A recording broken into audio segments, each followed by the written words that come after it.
नमस्कार, मैं हूं प्रशांत चुरहे। कोरोना का खतरा एक बार फिर तेजी से बढ़ता चला जा रहा है और कोरोना के इस कहर से बचने के लिए मास्क लगाना बहुत जरूरी है। न्यूज 18 भी आपसे अपील करता है कि आप मास्क जरूर पहनें। न्यूज 18 ने तो बाकायदा एक मुहिम भी शुरू की है, #मास्क पहनो इंडिया। न्यूज 18 आप सभी से अपील करता है कि आप मास्क जरूर पहनें, क्योंकि कोरोना से इस लड़ाई में इस वक्त ये मास्क ही सबसे बड़ा हथियार है। एक बड़ी खबर इस वक्त आ रही है कुंभ से जुड़ी हुई, जिसे लेकर उत्तराखंड के मुख्यमंत्री तीरथ सिंह रावत एक बेहद अहम बैठक करने वाले हैं और कुंभ को क्या छोटा किया जाएगा इस पर विचार मंथन होगा और फैसला भी हो सकता है, क्योंकि 2 अखाड़ों ने इस पर अपनी सहमति जताई है। और एक बेहद अहम खबर इसके साथ कि अगला शाही स्नान 27 तारीख का वो रद्द किया जा सकता है और इसे सिर्फ सांकेतिक तौर पर ही शाही स्नान के तौर पर किया जाएगा, ये भी बात कही जा रही है। निरंजनी अखाड़े ने इस बात का ऐलान पहले ही कर दिया है। उनकी बात पर आनंद अखाड़े ने भी सहमति जताई है और उस पर अब फैसला हो सकता है। हालांकि अखाड़ा परिषद को फैसला करना है, लेकिन एक बेहद अहम बैठक उत्तराखंड के मुख्यमंत्री कर रहे हैं कि क्या 15 दिन पहले ही ये कुंभ खत्म हो जाएगा और 17 अप्रैल को क्या इसकी समाप्ति की घोषणा जैसा निरंजनी अखाड़े ने किया, उस पर सहमति आनंद अखाड़े ने भी जताई है। लेकिन अब एक बेहद अहम फैसला होने जा रहा है, जिस बैठक में इस पर पूरा विचार मंथन किया जाएगा। मुख्यमंत्री ये बैठक करने वाले हैं। दरअसल 27 अप्रैल को आखिरी शाही स्नान, लेकिन इसे रद्द किया जाएगा और साधु संतों ने कहा कि यह सिर्फ एक सांकेतिक शाही स्नान होगा। भारती सकलानी हमारी सहयोगी हरिद्वार से हमसे सीधे जुड़ रही हैं। भारती, ये निरंजनी अखाड़े का फैसला कि वो जल्द खत्म करना चाहते हैं, लेकिन आज मुख्यमंत्री की होने वाली बैठक में क्या इसी संदर्भ में अहम फैसला हो सकता है और इसकी औपचारिक घोषणा का महज इंतजार होगा? बिल्कुल, आज मीटिंग जो होगी उसमें इन्हीं पॉइंट्स पर बातचीत यहाँ पर की जाएगी कि आखिरकार कुंभ को लेकर कुंभ में जो साधु संत है, अखाड़ों से जिस तरीके से साधु संतों के पॉजिटिव होने के मामले सामने आ रहे हैं, उसको काफ़ी गंभीरता से लिया जा रहा है। अखाड़ा परिषद के जो अध्यक्ष हैं नरेंद्र गिरी, उनकी तबीयत खराब है, वो खुद कोरोना पॉजिटिव है। दिल्ली के ऋषिकेश के एम्स में उनका इलाज चल रहा है। तो अब इस तरह की बातें निकलकर सामने आ रही हैं कि बाकी के जो अखाड़े हैं वो भी यहाँ पर मीटिंग करने वाले हैं और वो भी इस बात पर सहमति अपनी जता सकते हैं, क्योंकि निरंजनी अखाड़े ने कल ही इस बात का ऐलान कर दिया था कि कुंभ मेला वो समाप्त करने जा रहे हैं। उन्होंने घोषणा कर दी। बिल्कुल भारती, लेकिन भारती एक जो अहम सवाल है वो ये कि जो मुख्यमंत्री ये बैठक करने वाले हैं वो किनके साथ बैठक होगी? क्या तमाम वो लोग होंगे जिनके साथ बातचीत में इसे अंतिम रूप दे दिया जाएगा और फिर किसी को आपत्ति नहीं होगी? कौन कौन के साथ बैठेंगे? और इसी पर यहाँ पर बातचीत ये हो सकती है, क्या फैसला लिया जाएगा। ये सबसे अहम बात भी है कि आज की ये बैठक सबसे अहम होगी। भारती, कौन कौन इस बैठक में शामिल होंगे, ये सबसे अहम बात है। और क्या इस बैठक में अगर बातचीत करके कोई फैसला लिया जाता है तो उसके बाद किसी को आपत्ति नहीं होगी? क्या तमाम वो संगठन के लोग भी इस बैठक का हिस्सा हो सकते हैं? और ये बेहद अहम खबर है इस वक्त की कुंभ में, जहां की लगातार अब ये खबरें आ रही है कि साधु संत भी अब कोरोना की चपेट में आ रहे हैं। कई श्रद्धालु इसकी चपेट में आ चुके हैं, हजारों तक ये आंकड़ा पहुंच चुका है। ऐसे में 27 तारीख का शाही स्नान खत्म किया जा सकता है, सांकेतिक शाही स्नान ये हो सकता है। भारती, मुख्यमंत्री के साथ इस बैठक में कौन कौन शामिल होंगे? क्या इस बैठक में वो तमाम संगठन के लोग हो सकते हैं जिनकी सहमति पर कोई फैसला लिया जाएगा? देखिए, कैबिनेट के जो मंत्री हैं वो इसमें शामिल हो सकते हैं। इसके अलावा ये भी कहा जा रहा है कि जो सचिव हैं निरंजनी अखाड़े के, उनसे भी बातचीत हो चुकी है सीएम की, और कई अखाड़ों के जो अध्यक्ष हैं उनसे भी यहाँ पर बातचीत की जा रही है। कई सचिवों से उनकी बातचीत हो चुकी है कि आगे क्या स्टेप यहाँ पर लिया जाए, क्योंकि साधु संतों का ही ये प्रेशर था कि कुंभ मेला होना चाहिए। अब जो बड़े स्नान थे वो यहाँ पर हो चुके हैं, एक शाही स्नान बचा हुआ है, उसको ये कहा जा रहा है कि उसमें इतनी उम्मीद नहीं की जाती है कि ज्यादा संख्या में लोग आए। जब जो बैसाखी का स्नान था उसमें ही 13 लाख तक यहाँ पर श्रद्धालुओं ने डुबकी लगाई है, तो उम्मीद ये की जा रही है कि उसमें संख्या कम हो सकती है। जो आखिरी का स्नान है उसमें लोग कम आ सकते हैं, जिस तरीके से हालात बने हुए हैं। तो इसी पर ये डिसाइड यहाँ पर किया जा सकता है। और बहुत अहम बैठक भारती, जिसकी जानकारी आप दे रही हैं कि आज मुख्यमंत्री ये बैठक करने वाले हैं और इसमें एक बड़ा फैसला भी हो सकता है कुंभ को लेकर कि क्या समय से पहले इसे खत्म किया जाना है और 27 तारीख का शाही स्नान क्या रद्द होगा। कोरोना की ये दूसरी लहर से अब इस मचे कोहराम के बीच में ये एक बड़ी अहम खबर भी आ रही है कि जो महाकुंभ हो रहा है वो अब 17 अप्रैल को खत्म हो जाएगा और इसे लेकर के एक बड़ा फैसला निरंजनी अखाड़े ने खुद कर लिया है। अखाड़ों ने अब कुंभ में मौजूद सभी संतों से अपने अपने जगहों को, गंतव्य को जाने की भी बात कह दी है और मेले के समापन की बात कही गई है। हरिद्वार छोड़ दें साधु संत, अब इस बात की अपील निरंजनी अखाड़े ने की है। आनंद अखाड़े ने इस पर सहमति जताई है और कहा है कि कोरोना संक्रमण को देखते हुए लोगों के हित में मेले का समापन अब हो जाना चाहिए। हालांकि सरकार की ओर से अभी कुंभ पर कोई फैसला नहीं लिया गया और इसीलिए आज एक बेहद अहम बैठक खुद मुख्यमंत्री करने वाले हैं। कोई समय हरिद्वार की स्थिति है अच्छी नहीं है। मैं समझता हमारे अखाड़े में जितने भी अखाड़े, जितने संत महात्मा जहाँ जहाँ कैंप लगे हैं, जितने महात्मा देखे गए, भगत देखे गए, सभी जो है कोरोना के पेशेंट है। इसीलिए हमने एक निर्णय लिया कि हम जो है 17 अप्रैल को ये जो मेले का समापन हम कर दें। और बाकी रही जो 27 का जो स्नान, 27 के स्नान भी जितने महात्मा हमारे अखाड़े के अंदर होंगे वो अपना स्नान करें और वापस आ जाएंगे। जितने भी संत हमारे अखाड़े के संत है, महंत है, भक्त है, मैंने सबसे हाथ जोड़ के निवेदन किया हुआ है कि आप तुरंत जो है हरिद्वार को खाली कीजिए, अपने अपने स्थानों की आप निकल जाइए। आपकी भी सुरक्षा इसी में, हमारी भी सुरक्षा इसी में है। और अब हरिद्वार में ज़्यादा भीड़ लगाना उचित नहीं है, इसीलिए हमने ये, क्योंकि हमारे अखाड़े के भी महात्मा काफ़ी लोग बीमार है, हमारे स्टाफ लोग बहुत बीमार, इसलिए हमने ये निर्णय लिया। श्री महंतों ने, हम दोनों आचार्यों ने बैठ करके यह तय किया कि हम इस कुंभ के, इस 2021 महाकुंभ का जो काल है, उस काल की विषम परिस्थिति को देखते हुए 17 तारीख को हम अपनी छावनी को विराम देंगे।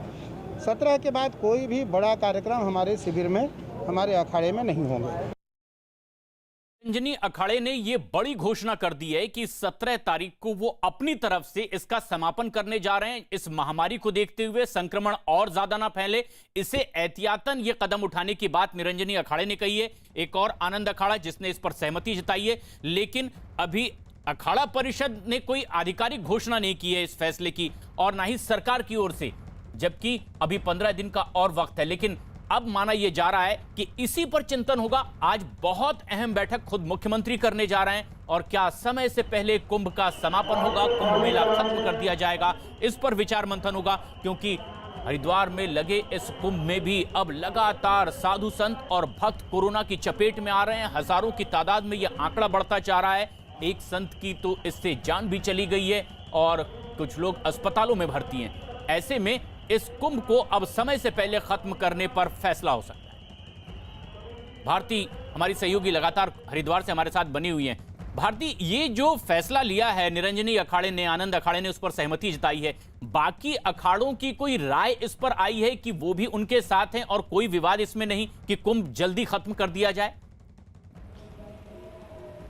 देखिए, बैरागी अखाड़ा जो है वो अभी फिलहाल सहमति नहीं जताता हुआ नजर आ रहा है यहाँ पर। और बैरागी अखाड़े के जो साधु संत हैं वो ये चाहते हैं कि 27 तारीख का शाही स्नान हो। लेकिन मैं एक अपडेट यहाँ पर और दे दूं कि बाकी के जो हवन, यज्ञ, पूजन यहाँ पर हो रहे हैं उसमें जो संख्या थी साधु संतों ने वो अपने आप स्टेप लेते हुए कम यहाँ पर कर दी है। जो 250 तक लोग आते थे वो अब 100 कर दिए, यानी कि वो खुद अब इस खतरे को भांप गए हैं और खुद यहाँ पर सतर्कता अपनाते हुए नजर आ रहे हैं कि अब ज्यादा हरिद्वार में टिकना ठीक नहीं है, इसलिए कम लोगों में ही जो भी हवन, यज्ञ, पूजन यहाँ पर होने हैं वो किए जाएं। इस वक्त मैं शंकराचार्य मठ पे ही मौजूद हूँ और यहाँ पर भी हवन यज्ञ जो चल रहा है उसमें मैंने देखा अभी कि यहाँ पर भी जो साधु संत है उनकी संख्या बेहद कम है। तो यानी कि आप ये समझिए कि अब जिस तरीके से साधु संत कोरोना पॉजिटिव आ रहे हैं, RT-PCR टेस्ट अखाड़ों में जाकर जो हो रहे हैं उसमें कई साधु संतों के पॉजिटिव होने की खबरें भी आ रही हैं। तो अब इसकी गंभीरता को भांपते हुए खुद से ये स्टेप यहाँ पर लिए जा रहे हैं और ये उम्मीद की जा सकती है कि जो बाकी के अखाड़े हैं वो भी इस पर अपनी सहमति और आज जो एक बेहद अहम बैठक होने वाली है,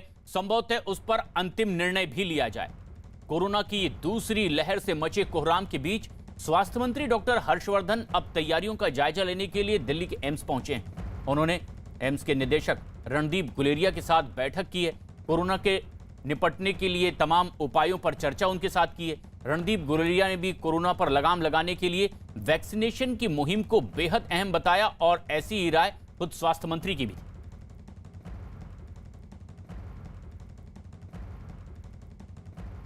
एक बेहद अहम खबर, दिल्ली में आज रात 10 बजे से वीकेंड कर्फ्यू लागू हो जाएगा। सोमवार सुबह 6 बजे तक ये कर्फ्यू चलेगा और इसके लिए दिल्ली सरकार की ओर से कई निर्देश भी जारी किए गए। दिल्ली सरकार ने शनिवार और रविवार को सिर्फ जरूरी सेवाओं को छोड़कर बाजार बंद रखने का निर्देश दिया है।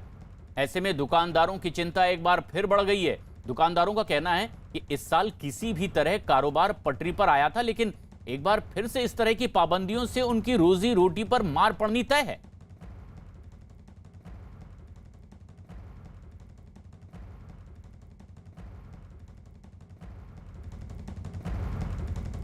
बड़ी खबर इस वक्त की, कोरोना के नए केस 2 लाख के पार एक बार फिर दूसरा दिन। 24 घंटे में 2,17,000 से ज्यादा मामले और देश में रिकॉर्ड टूटता नजर आ रहा है। एक दिन में ही 1,185 लोगों ने कोरोना से लड़ते हुए अपनी जान गंवा दी है। लेकिन सबसे खास बात यह कि 2 लाख के पार नए कोरोना मरीजों का यह आंकड़ा 24 घंटे के भीतर लगातार दूसरे दिन है।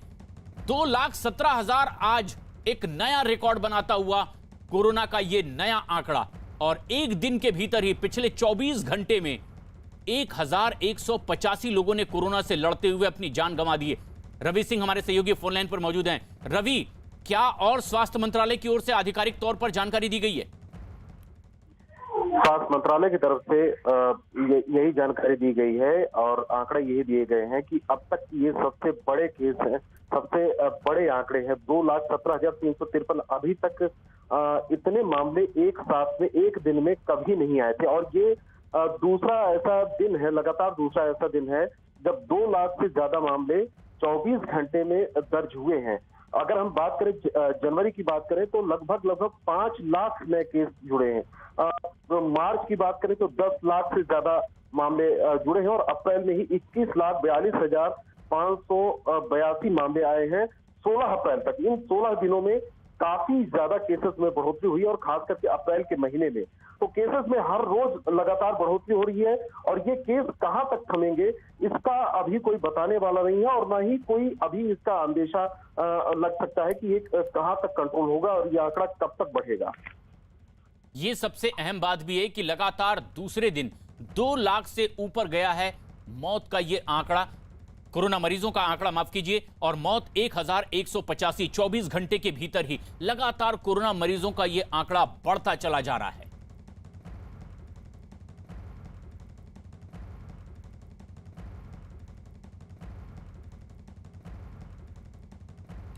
दो लाख से भी ज्यादा कोरोना के मरीज एक बार फिर से देखने को मिले हैं। लेकिन सबसे खास बात यह है कि अब तैयारियां भी देखी जा रही कि क्या इससे निपटने के लिए व्यवस्था चाक चौबंद है। और ऐसे में अब जबकि कई जगह वीकेंड लॉकडाउन भी लगाया जा रहा है और दिल्ली में आज से वीकेंड कर्फ्यू की शुरुआत होगी रात 10 बजे से सुबह 6 बजे तक, और अगले आदेश तक तो मॉल, जिम बंद करने का आदेश दे दिया गया है। थिएटर 30% अपनी स्ट्रेंथ के साथ ही खोले जा सकेंगे, लेकिन जो बहुत जरूरी सेवाएं हैं सिर्फ उन्हीं लोगों को इसमें राहत मिलेगी। सबसे खास बात यह कि कोरोना के मामले दिल्ली में जिस तेजी से बढ़े उसने दिल्ली शहर के पिछले सारे रिकॉर्ड तोड़ दिए थे। बार बार मार्केटों में लॉकडाउन करना एक अच्छा डिसीजन नहीं है। इससे अच्छा और भी तरीके हो सकते हैं, जैसे वैक्सीनेशन ज़्यादा से ज़्यादा लोगों को लगे और हॉस्पिटल्स अच्छे हों, क्योंकि एक जो फ्लो बना हुआ है मार्केट्स में लोगों का आने का वो फिर से टूटेगा। दैट मीन्स बिजनेसेस बहुत इम्पैक्ट करेंगे। मॉल्स को बंद करने का फैसला अलग बात है, क्योंकि वहाँ पे सारी हवा बंद रहती है। ये तो ओपन एयर मार्केट है, यहाँ तो सारी हवा खुली रहती है, कोई एक दूसरे को कॉन्टामिनेट नहीं कर सकता है। तो मार्केट्स को खुला रखें तो ज़्यादा बेहतर है। एक तरफ से आप बोल रहे हैं कि कर्फ्यू है, रात को 10 बजे के बाद कर्फ्यू है, तो अगर हम होम डिलीवरी या बाहर सर्विस करेंगे तो दुकान तो खोलेंगे, तो फिर वो कर्फ्यू का मकसद तो डिफीट हो रहा है। अच्छा, और बंद रखते हैं तो होम डिलीवरी नहीं कर सकते हैं, ऑनलाइन नहीं कर सकते हैं। अब अपनी व्यथा कहते हुए व्यापारी भी, चंदन जजवाड़े हमारे सहयोगी इस वक्त हमसे सीधे जुड़ रहे हैं, दिल्ली में मौजूद हैं। चंदन, अब व्यापारी ये बात कह रहे हैं कि ये उन पर एक बार फिर मार होगी और जिस उद्देश्य से लगाया जा रहा है वो संभवतः इससे पूरा नहीं होगा। क्या इनकी मांगों पर विचार करने की कोई बात की जा रही है सरकार की ओर से? देखिए प्रशांत, व्यापारियों में दो धड़ा, एक धड़ा ये कह रहा है कि पूरी तरह से लॉकडाउन फिर से लगाया जाए, क्योंकि अनुभव से हम लोगों ने सीखा कि चैलेंज को जो है अपॉर्चुनिटी में बदला जा सकता है, हर चैलेंज को ओवरकम किया जा सकता है। सारे देश ने 15-20 लाख से ज़्यादा डेडिकेटेड कोविड के बेड्स क्रिएट कर दिए। सारे देश में PPE kits, N95 mask, ventilators, पर्याप्त टेस्टिंग के लिए लेबॉर्ट्रीज, पर्याप्त टेस्टिंग के लिए किट्स और बाद में अभी वैक्सीनेशन, ये सारी चीज़ें हम लोगों ने एक साल में क्रिएट की। कोविड के खिलाफ लड़ने की स्ट्रैटेजी सारे देश ने मिलकर विकसित की। अभी जो है हम लोग ये एसेस कर रहे हैं कि हमें और क्या क्या चीज़ें हम लोग और एडवांस में भी स्ट्रेंथन कर सकते हैं। वही आज की हमारी इस एम्स की विजिट का लक्ष्य है। सारे डॉक्टर्स की जो भी उन्होंने अपने अपने डिपार्टमेंट में अभी क्या स्थिति है, कितने मरीज़ हैं, कितने वेट कर रहे हैं, कितनी जगह बाकी है, ये सारी चीज़ें उन्होंने बताई हैं और हमने अपनी बात उन्हें कही है। इनोवेटिव सॉल्यूशंस, नए रिफॉर्म्स कोविड के खिलाफ लड़ाई के अंदर क्या हो सकते हैं और क्या हम ऐसे उदाहरण अपने यहाँ ऑल इंडिया इंस्टीट्यूट में प्रस्तुत कर सकते हैं जिनको कि सारा देश भी आगे इम्यूलेट कर सके। इसके ऊपर जो है हम लोगों ने विस्तार से चर्चा की है। कुछ डॉक्टर्स ने सजेस्ट किया था क्या लॉकडाउन लगाया जा सकता है? कुछ एक अनुमान है सर, ये कितना करने गए स्वास्थ्य मंत्री डॉक्टर हर्षवर्धन वो कह रहे हैं कि उपायों के ऊपर ध्यान दिया जा रहा है कि कैसे रोका जाए। चंदन जजवाड़े हमारे सहयोगी लगातार हमारे साथ बने हुए हैं। चंदन, ये सबसे अहम बात है कि जितनी व्यवस्था की जा रही है वो नाकाफी है, कैसे इसे बेहतर किया जाए और जो लोगों की दिक्कतें हैं, उनकी शिकायतें हैं, उसे कैसे दूर किया जाए, क्या नए कदम उठाने की तैयारी है सरकार की ओर से?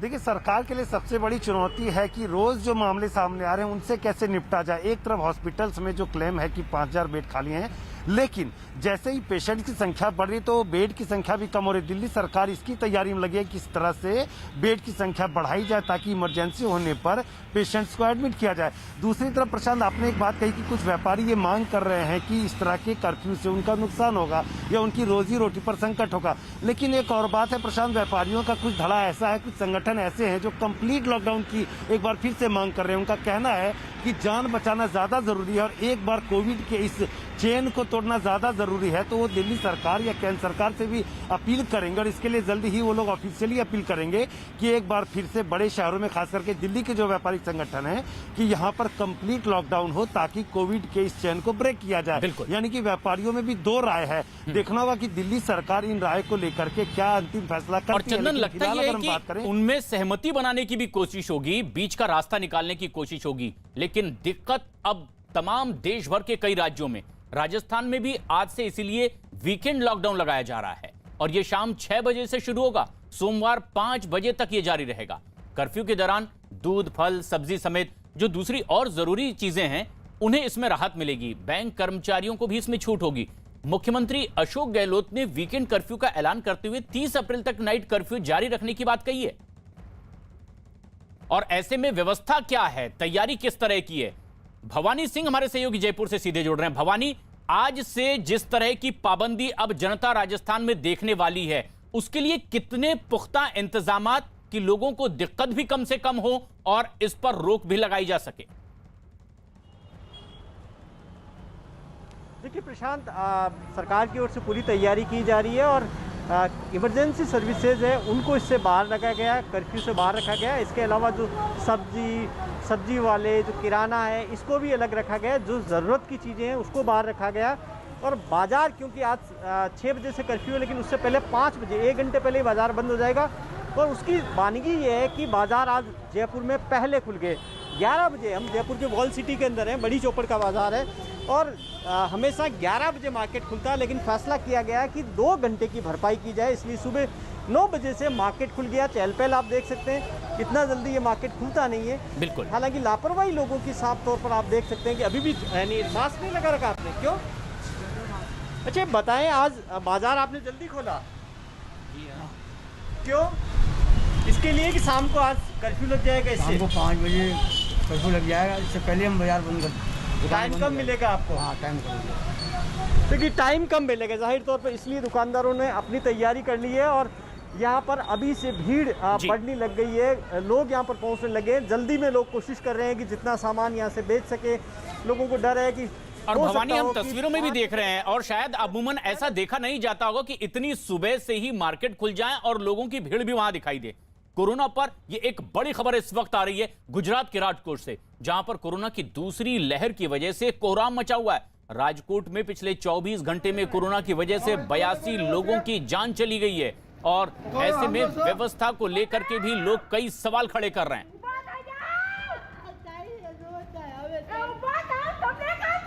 अस्पताल के बाहर परिजनों की चीख पुकार, क्योंकि उनके अपने दम तोड़ते दिखाई दे रहे हैं। दर्द, बेबसी और लाचारी की यह तस्वीर है गुजरात के राजकोट से, जहां पर लगातार कोरोना का कोहराम देखा जा रहा है। पिछले 24 घंटे के भीतर राजकोट में 82 लोगों की मौत हो गई है और यह दृश्य दिल दहला देने वाला। दर्द और बेबसी की यह तस्वीर, अपनों को खोने के बाद किस तरह से लाचार अस्पतालों के बाहर ये लोग।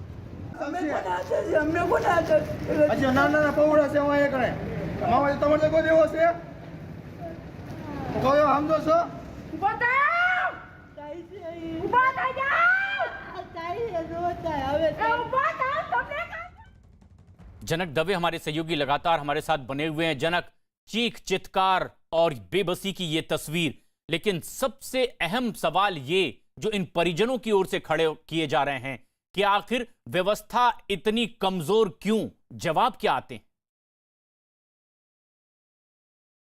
बिल्कुल, देखिए प्रशांत, हर जगह पर इस तरीके की तस्वीरें देखी जा रही है। कई बार तो कैमरे में वो कैद करने में भी हमें लगता है कि हम कैसे इसको कैद, वो हिम्मत नहीं हो पाती। यही चाहिए, आप राजकोट की खबर देख लीजिए, चाहे अहमदाबाद में जहां अंतिम संस्कार के लिए कतारें लगी हों शवों की।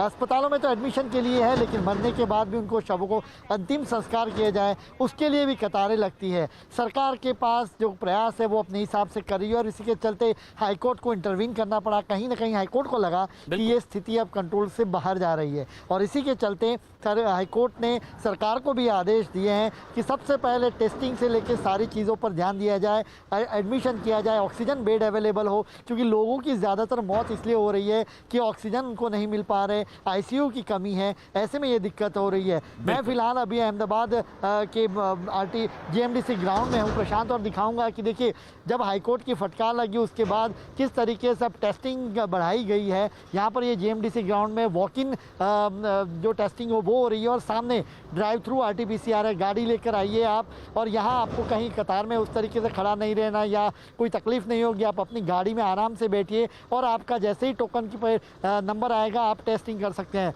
तो ये टेस्टिंग के जो समय मर्यादा थी वो 36 घंटे 48 घंटे बाद मिलती थी, अब इनको 24 घंटे के भीतर रिजल्ट देने होंगे जिसके चलते इनका इलाज हो सके। और इसी के चलते अब और जनक, हम देख रहे हैं कि जब सवाल खड़े किए जाते हैं तो व्यवस्था में किस तरह की बेहतरी भी होती है और अब गाड़ियों में ही टेस्ट हो रहे हैं लोगों के, लेकिन कलेक्टिव एफर्ट्स की जरूरत है। जहां सरकार व्यवस्था दुरुस्त करने में लगी हुई है वहीं आम लोगों को अपनी जिम्मेदारी समझनी है, क्योंकि कई जगह नियमों का उल्लंघन करते लोग दिखाई दे रहे हैं। महाराष्ट्र से जो तस्वीरें आ रही है नागपुर से, वो भी कुछ ऐसी है, जबकि कोरोना कर्फ्यू महाराष्ट्र में लगाया गया है और नागपुर में एक मैदान में लोग मॉर्निंग वॉक करने के लिए पहुंच गए, खेलने कूदने पहुंच गए।